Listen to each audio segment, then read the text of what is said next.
You know the feeling. It's 2 in the morning. You are exhausted, you know you need to sleep, but your brain, well, your brain has other plans. It's busy analyzing a conversation you had yesterday, planning a project for next month, and suddenly, for no reason at all, remembering the lyrics to a song you haven't heard in 10 years.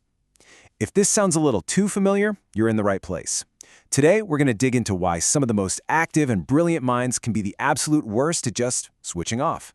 So let's just get right to it. Why? Why does this happen? Is something wrong with you? Is your brain broken? The answer, and this is the important part, is a hard no. It's not a bug. In fact, it might just be a core feature of a uniquely powerful operating system. And right now, we're going to break down exactly what that means. You see, the first piece of this whole puzzle isn't about stress or having too much coffee. Not really. It's about the fundamental wiring of the brain itself. We've got to talk about a concept called multi-dimensional thinking. And trust me, it's a completely different way of processing the world around you. The key word to focus on here is cascade. This is not a simple, neat little chain of thought. No, it's an explosion. It's the idea that one single, simple thought, like, oh, I need to remember to buy milk, doesn't just lead to the next logical thought. Instead, it can simultaneously fire off a dozen others, some related, some not so much. And this really shows you the difference, right? On the one hand, you've got linear thinking. It's neat, it's orderly, one step at a time. A leads to B, which leads to C. Simple. But then, look at the other side. With multidimensional thinking, one thought, A, doesn't just go to B. It triggers this whole web of connections, ideas, questions, distant memories, all at once. It's less like a walking path and a lot more like a firework going off in your head. So you might be asking, what's the biological hardware that powers this kind of thinking? Well, that brings us to the brain's actual physical infrastructure. And this is where we get into the cool science of something called hyperconnectivity.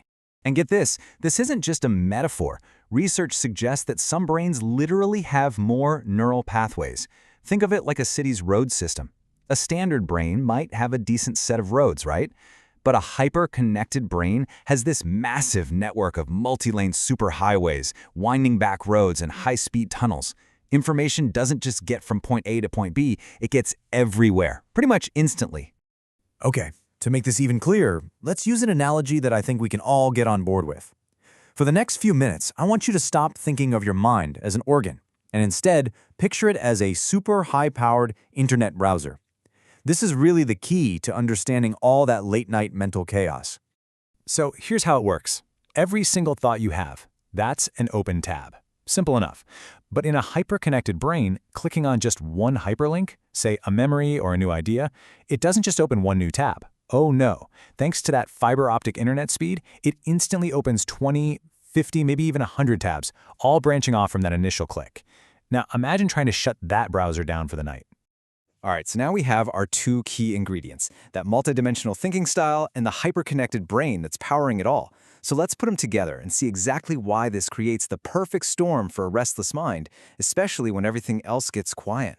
This is the chain reaction, step by step. It all starts with just one stray thought as your head hits the pillow.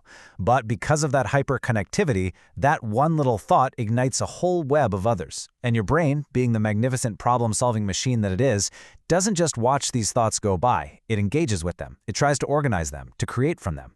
And this whole process generates real energy, real stimulation. By the time you get to step 5, your brain is way too active, way too alert to even think about sleeping. You've basically launched a full-blown creative brainstorming session when you should be powering down. So if you've been listening along and thinking, yep, that's me, that's my frustrating brain, I want us to shift our perspective for this last part. Because all that frustration, it comes from seeing this as a flaw, as something that needs to be fixed. But what if it isn't a bug? What if it's a feature of your brilliance? It's time to reframe what's really going on in there. I mean, this quote just says it all, doesn't it? The very same mechanism that's keeping you awake at 3 a.m. is the one that lets you see connections other people miss, the one that helps you solve incredibly complex problems, and the one that gives you those sudden flashes of insight during the day. You can't have the daytime creativity without the nighttime restlessness. They're two sides of the exact same coin. So the crucial point, the biggest takeaway I want you to leave with is this: your mind isn't broken. It's just powerful. The challenge isn't that something's wrong with you. The challenge is that you're trying to park a high-performance race car in a garage that was built for a bicycle. It's all about learning to work with the incredible power you already have. And that leaves us with a final thought to ponder, doesn't it? We're so often told to quiet the mind or switch it off. But maybe for a mind like this, that's literally impossible. So what if the goal isn't silence? What if the real skill is learning how to navigate that internal brilliance? Changing the channel could mean giving your brain a focused, low-stakes job to do, like getting lost in an audiobook or mapping out a silly fictional story in your head, instead of fighting for a totally empty screen. Maybe rest isn't about finding the off switch at all, but just learning how to give that race car a more relaxing track to run on. It's a powerful shift in perspective, and definitely something to think about, maybe, tomorrow, during the day.